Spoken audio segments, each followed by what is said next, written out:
آپ کے چچا ابو لہب کو آپ سے اس حد تک کدورت اور عداوت ہو گئی تھی کہ ہر جگہ آپ کے پیچھے پیچھے جاتا، اور جب بھی آپ کسی سے مخاطب ہوتے تو شور مچا دیتا، غلط ملط باتیں کر کے اس شخص کو بات سننے سے روک دیتا۔ دراصل نبی صلی اللہ علیہ وسلم کے بارے میں ابو لہب کا موقف شروع سے یہی تھا، جبکہ قریش نے اس وقت اس طرح کی بات سوچی بھی نہیں تھی۔ حج کے دنوں میں بھی ابو لہب نبی کریم صلی اللہ علیہ وسلم کو جھٹلانے کے لیے بازاروں اور اجتماعات میں آپ کے پیچھے لگا رہتا تھا۔ طارق بن عبداللہ محاربی کی روایت سے معلوم ہوتا ہے کہ یہ شخص صرف زبان سے جھٹلانے ہی پر اکتفا نہیں کرتا تھا بلکہ پتھر بھی مارتا تھا۔ ان پتھروں سے آپ کی ایڑیاں خون آلود ہو جاتی تھیں۔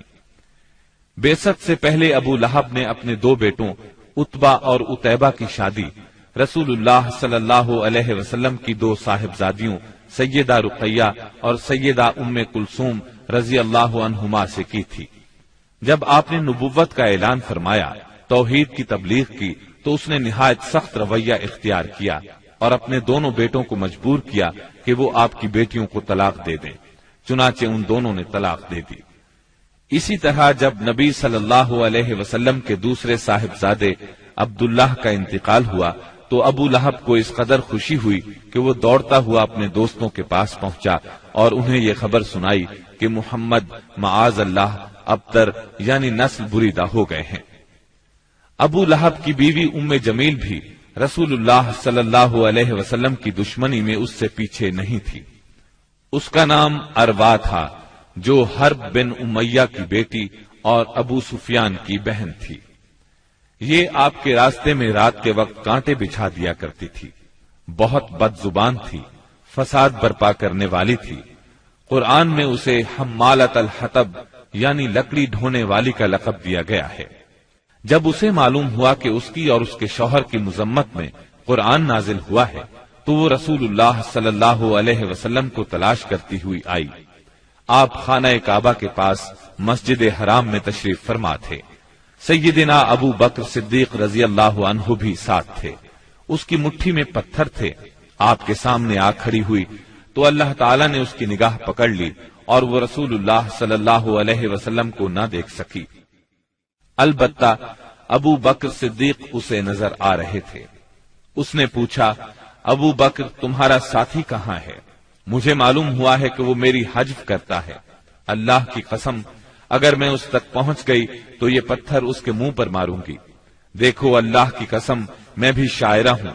یہ کہہ کر اس نے شعر پڑھا، ہم نے مزمم کی نافرمانی کی، اس کے امر کو تسلیم نہ کیا اور اس کے دین کو نفرت اور حقارت سے چھوڑ دیا۔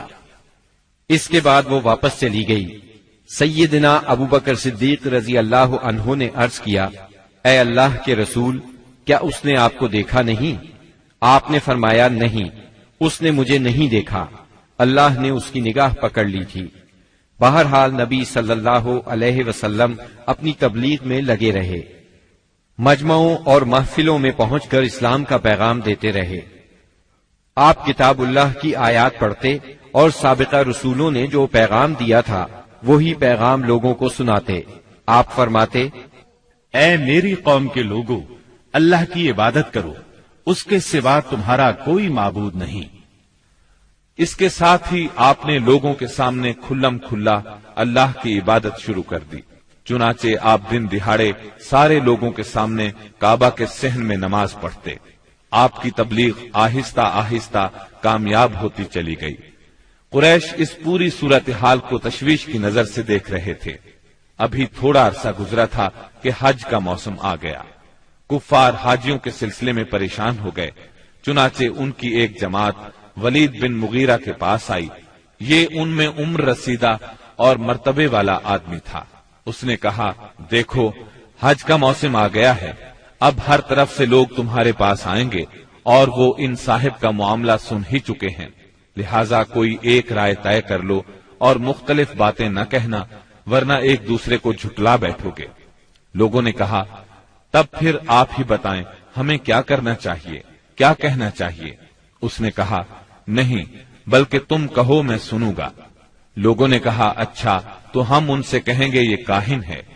یہ سن کر ولید بن مغیرہ نے جواب دیا وہ کاہن نہیں ہے، ہم نے کاہنوں کو دیکھا ہے، اس میں نہ ان جیسی گنگناہٹ ہے نہ تک بندی۔ تب ان لوگوں نے کہا ہم کہیں گے وہ پاگل ہے۔ ولید بن مغیرہ نے جواب دیا وہ پاگل بھی نہیں ہے، ہم لوگ پاگل پن کو بھی پہچانتے ہیں، اس میں نہ پاگلوں کسی گھٹن ہے، نہ الٹی سیدھی حرکتیں، نہ بہکی بہکی باتیں۔ لوگوں نے کہا تب پھر ہم کہیں گے وہ شاعر ہے۔ ولید بن مغیرہ بولا وہ شاعر بھی نہیں ہے، ہمیں شعر و شاعری کی تمام قسمیں معلوم ہیں، وہ شاعر نہیں ہے۔ وہ بولے اچھا تو ہم کہیں گے وہ جادوگر ہے۔ ولید بن مغیرہ نے کہا وہ جادوگر بھی نہیں ہے، ہم نے جادو اور جادوگر سب دیکھے ہیں، اس میں ان جیسی جھاڑ پھونک ہے نہ گرہ بندی۔ انہوں نے کہا تب پھر آخر ہم ان سے کیا کہیں، کیا بتائیں، یہ کون ہے کیا ہے؟ اس نے جواب میں کہا اللہ کی قسم اس کی بات میں مٹھاس ہے، تازگی ہے، اس کی جڑ پائیدار اور شاخ پھلدار ہے، تم جو بھی کہو گے واضح ہو جائے گا کہ تم نے جھوٹ کہا ہے۔ ویسے زیادہ مناسب یہی ہے کہ تم کہہ دو وہ جادوگر ہے اور اس کی باتوں میں جادو ہے، وہ اس کے ذریعے سے باپ بیٹے میں، بھائی بھائی میں، میاں بیوی میں، آدمی اور اس کے خاندان میں لڑائی کروا دیتا ہے، پھوٹ ڈلوا دیتا ہے۔ چنانچہ یہ بات طے کر کے وہ لوگ وہاں سے اٹھے۔ اب انہوں نے حج کے لیے آنے والوں کی راہوں میں بیٹھنا شروع کیا۔ اب جو بھی ان کے پاس سے گزرتا اسے آپ کے بارے میں بتاتے، انہیں ڈراتے اور کہتے کہ تم لوگ اس شخص کے جال میں نہ آ جانا۔ نتیجہ یہ ہوا کہ لوگوں نے آپ کو دیکھنے اور آپ کی باتیں سننے سے پہلے ہی بچ کر رہنے کی ٹھان لی۔